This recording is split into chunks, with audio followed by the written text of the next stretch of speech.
school system will never teach you about money. They teach people to be poor. Poor people say, I can't afford it, I can't do that, I don't have time, because this is an escape. The reason they're poor is they haven't failed. We've got to change what we teach our kids. How can I afford it? How can I do that? To start off, the first lesson you need to know is you must know the difference between an asset and a liability. The rich acquire assets while the poor and middle class acquire liabilities. But sometimes they think they are assets. The primary cause of financial struggle is simply having no idea about the difference between an asset and a liability. An asset is something that puts money in my pocket. A liability is something that takes money out of my pocket. For instance, let's draw a cash flow pattern of a normal individual. One person right here earns his income from a job, and his expenses are things like food, clothes, entertainment, and transportation. Unfortunately, he doesn't have assets, but sure does have liabilities, because things like mortgages, taxes, credit cards, loans, and the house are liabilities. Now, let's take a look at how cash flow pattern really works for the rich. Instead of looking to earn more money from their normal job as the only source of income, they buy and own assets that brings money into their pockets as a form of passive income. Passive income is something that earns money you would be earning even as you are sleeping. Examples of assets are businesses that don't require a lot of effect, stock, bond, mutual funds, income-generating real estate, royalties, notes, and anything else that has value that produces income.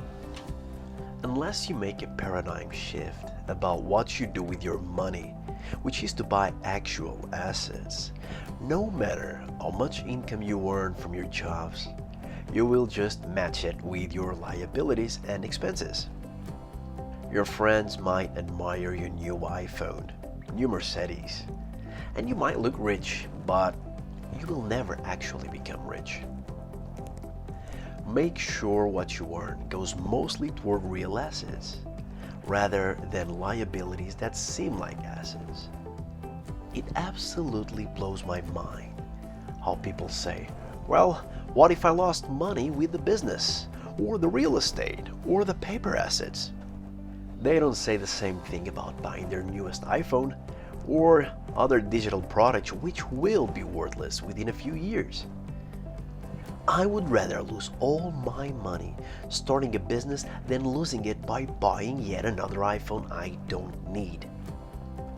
Even if I lost all my money, the lessons learned from starting a business would be infinitely more valuable than swiping up for another TikTok video. Here is another problem. It's not about how much you make, it's about how much money you keep. If I told you I was going to pay you $1 million a month, but then I took away $999,999, you'd have to be an idiot if you said you were making $1 million. Your parents might told you to become a lawyer or a doctor, and you will get rich. Yet, you pay a half or even more of what you earn just to government. You pay taxes when you earn, you get taxed when you spend, you get taxed when you save. On the other hand, you can operate from the assets quadrant and pay sometimes 0% in taxes. The truth about the mass public, their lives are run forever by two emotions, fear and greed. Fear that keeps you stuck in a pattern of get up, go to work, pay bills. Get up, go to work, and pay bills. Fear has them in this trap of working, earning money, working, earning money, and hoping fear will go away of not having money. Instead of confronting the fear, they react emotionally instead of using their heads. The other emotion, which is desire, some call it greed, is the second reason why people also work for money. They desire money for the joy that they think it could buy. But the joy that the money brings is often short-lived, and soon more money is needed for more joy, more pleasure, more comfort, and more security. You see, that same fear and desire is what makes a lot of people be so fanatical about going to school for a better chance of a well-paying job. But don't be discouraged.